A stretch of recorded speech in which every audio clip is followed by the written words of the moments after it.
Tuareg movie recaps. Set in the 1960s Bronx, the film takes place in a neighborhood of Italian immigrants in that lively environment full of mischievous children and working parents. We meet Lorenzo, an honest man who works as a bus driver to provide for his wife Rosina and his son. 9-year-old son, Calogero. One day his father brought him back from school as always, but instead of entering the house, Calogero began to explore other corridors until he arrived at an Italian Mafia bar, because like every child he feels enormous curiosity about what he doesn't know. From there he hides to see how everything works. Tony is listed as the owner of the bar, but the real leader of that mafia is Sony along with her right-hand man Jimmy. However, Calogero does not have the opportunity to learn more, because his mother manages to find him and return him home, quite furious. When Lorenzo returns from work, he makes it clear to his son that he cannot go near that bar again, because he wants him to grow up as a good man, away from all criminal activity. The next day, on Calogero Street, he pretends to be a gangster with his best friends, Slip and Mario. At that moment a bus of African Americans passes through the area, something that makes Estate quite angry, because in his house he was taught to hate people of color, so Calogero asks him to just ignore them, but he explained, he chooses to pursue the bus while insulting its passengers, especially an African American boy his age. Lorenzo, who watched the scene from his apartment window, forces his son to stay on the sidewalk and not participate in the chase while he sits. Calogero, an angry man who out of nowhere starts attacking a Sony gangster with a bat. Yes, but before the Czech thing Amazonia appears to execute the aggressor with 2 accurate bullets, Calogero instead of being scared, only felt more fascinated by the life of a criminal. Finally, Lorenzo forces him to return to the apartment, where shortly after they receive a visit from some detectives who want to identify the shooter, because they know that Calogero saw the homicide. Although Lorenzo refuses to Calogero, he is willing to collaborate, so the detectives take him to the bar to identify the murderer. However, when you see Sony, the boy decides to protect him by ensuring that none of those present were to blame, even though he did something good for a bad person. His father assures him that it was the right thing to do to protect his family. The next day, during his work day, Lorenzo sees how Sony looks at him with respect and soon Jimmy offers him a better job in gratitude for not selling out to his boss. However, Lorenzo respectfully declines the offer, clarifying that he does not want to get involved in those businesses. But soon after Sony manages to attract Calogero, who accepts a job in his bar as a waiter, even though he is only a child. Calogero begins to receive huge tips from the gangsters and they become Sony's protege, whom he helps to earn a lot money in a dice game. But the boss decided to give him a large part of the loot after the games. Sony renames Calogero as since his full name is very long, but when a gangster does that to you it is because he wants you in his gang.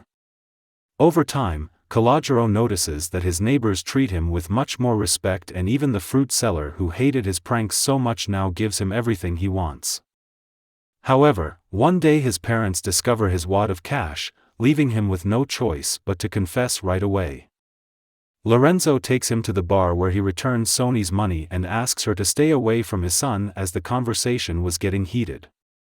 Calogero must wait outside. Then Lorenzo warns him that he is stealing his son's childhood. Well, in the bar he sees nothing but cars, expensive clothes and a lot of money. Sony defends herself by claiming that she also sees him as a son, which arouses the fury of Lorenzo, who is thrown out of the place before he continues to irritate the mobster outside. Calogero demands his money back and exclaims that Sony was right. The working class will never get a good life. For those words he earns a slap from his father, who reminds him that Sony is a bad man and that good men are those who work without breaking the bank. After that, Lorenzo hugs him to apologize for the blow and assures him that when he is older he will understand his point of view. 8 years later we see that Calogero continued to share with Sonia behind his father's back, accompanying him to all important events. In addition, the boy founded a poker club with his Italian friends, with whom he spends most of his days. During one of their meetings, a group of African Americans pass by the place and bother them, although Calogero, as always, asks them to ignore it. Shortly after, Lorenzo forces his son to accompany him on his journey to invite him to a boxing match, but Calogero barely listens to him, since he became fascinated with an African American passenger. Jane barely gets off the bus. The protagonist runs into Luis, whom he immediately begins to pursue, because he owes him $20. However, Sony convinces him to stop by explaining that violence is not always the best solution. If he hadn't stopped him, he would have done something horrible for only $20. Enlightened by his words, Calogero indicates that he is always right, but Sony confesses that if he had never made mistakes, he would never have spent 10 years in prison. That experience changed the mafioso, who could live in a much more luxurious area, but he preferred to settle in the Bronx, where he can be aware of all the problems and thus begins his lesson as a Calogero, but not before suggesting that his only priority should be your loved ones. At another point, a crazy biker gang shows up at the bar to hang out. But they end up getting drunk and causing a mess. Therefore, they are trying to throw them out the right way. However, since they disrespect him, he locks the door. Now they can't leave and must deal with the consequences of abusing the mob's hospitality. Suddenly, Sony's allies enter from the back to beat up the motorcyclists, while Calogero tries to get away from the chaos. Here. Yes, in the end they were allowed to leave, but at what price? One night, an arms dealer named Nicky approaches the Calogero club to sell them some products. Slick was quite fascinated by this, but Sony catches them mid-sale by slapping Nicky for offering guns to minors. After that, in private with Calogero, Sony makes it clear to him that owning a gun will not make him a man and that those boys he calls friends will only get him into trouble. Despite being a gangster, he does not want his protege to follow in his footsteps. On another day, Calogero attends the boxing fight with his father. Although a gangster from Sony approaches them to offer them seats in the front row, the boy wanted to accept, but prefers to accompany Lorenzo, who reminds him that he bought his tickets.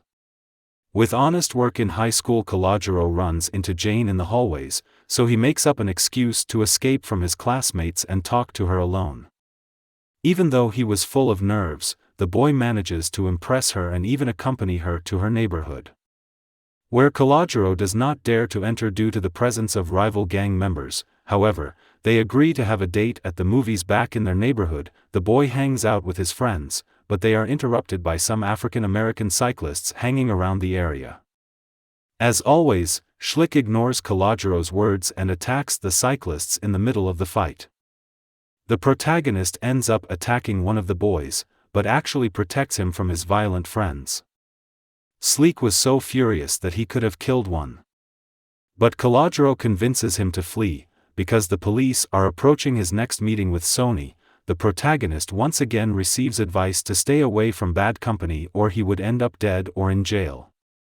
After that, he asks him for advice on dating a black girl, to which the gangster responds that he should only follow what his heart tells him to help him make a good impression. On his date, she decides to lend him his luxurious convertible. He later asks his father what she would think if he decided to date an African American girl.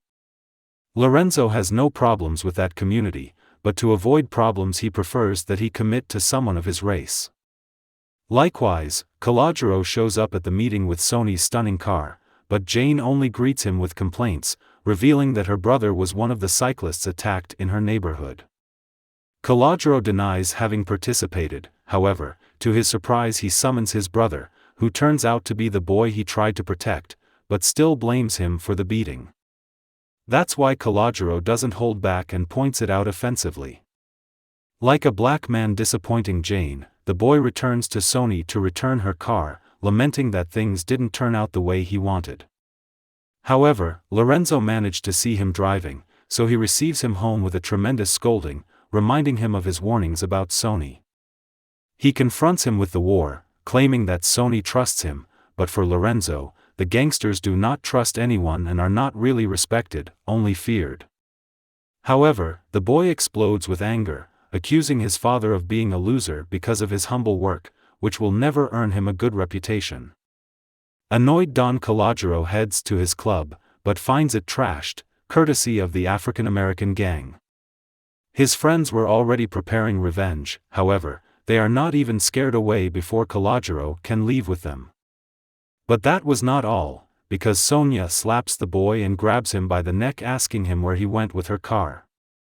It turns out that when he returned it to her, he found a bomb in his trunk that fortunately did not explode. On the verge of tears, Calogero assures that he only went to look for Jane, and that he would never try to harm him, whom he sees as his other father. Lorenzo appears to resolve the matter, but ends up beaten by Sony's men, who reminds him that he must speak to him with respect. For his part, Calogero sets off with his friends to the African-American neighborhood, although he quickly regrets it when he sees that they will be attacked with Molotov cocktails. Luckily for him, they are intercepted by Sony, who manages to get Calogero out of the car by smashing Slick against the glove compartment in his neighborhood. The boy meets an unexpected face. Jane, who came in peace, well, now she knows that she tried to help her brother in the fight. Thus they make peace and have their first kiss, but Calogero quickly returns to reality by revealing that his friends are going to attack his neighborhood, while Slick and his companions begin shooting at an African-American store and make sure to finish the job with Molotov cocktails. But one of the cocktails doesn't explode, allowing a rival gang member to throw it back at the Italian's car. Those who die in fire after that bomb activates the others. When Calogero and Jane return, they find that terrible dinner. They were his friends, but in the end Sony was right and they are going to guide Calogero to his death. Furthermore, the boy takes advantage of the moment to officially apologize to Jane's brother, even though the rest of the gang members were harassing him. Calogero immediately returns to the bar to thank Sony for taking him away from his colleagues, but it is difficult for him to reach him due to the number of customers in the middle. While trying to make his way, the young man sees a boy with a furious expression approaching the gangster, so he yells at him to warn him. Unfortunately, it was already too late. Karma had come to Sony, because the boy who murdered him was neither more nor less than the son of the man he killed in front of Calogero 8 years ago at the gangster's funeral. The protagonist is frightened by the manners of those present, who only talk about business. Finally, when everyone leaves, Calogero says a few last words to Sony, thanking her for saving his life. That's when Carmen appears, a gangster who also comes to pay respects to Sony. The one who saved his life that same day, 7 years ago. That's right, he was the gangster who was on the verge of being beaten to death if it weren't for Sony. Now he will take his place in the neighborhood, offering help to Calogero, although he learned his lesson and prefers to stay away from the bar for a while. In the last scene, Lorenzo, leaving his pride aside, says a few words to Sony, thanking her for saving her son and confessing that he never hated him, he just resented her for making him grow up so quickly. And so, Calogero understood a great lesson from his two parents. There is nothing sadder than wasted talent, so every decision is vital to shaping his life, and that's how this movie ends. Subscribe, turn on notifications, and thanks for watching.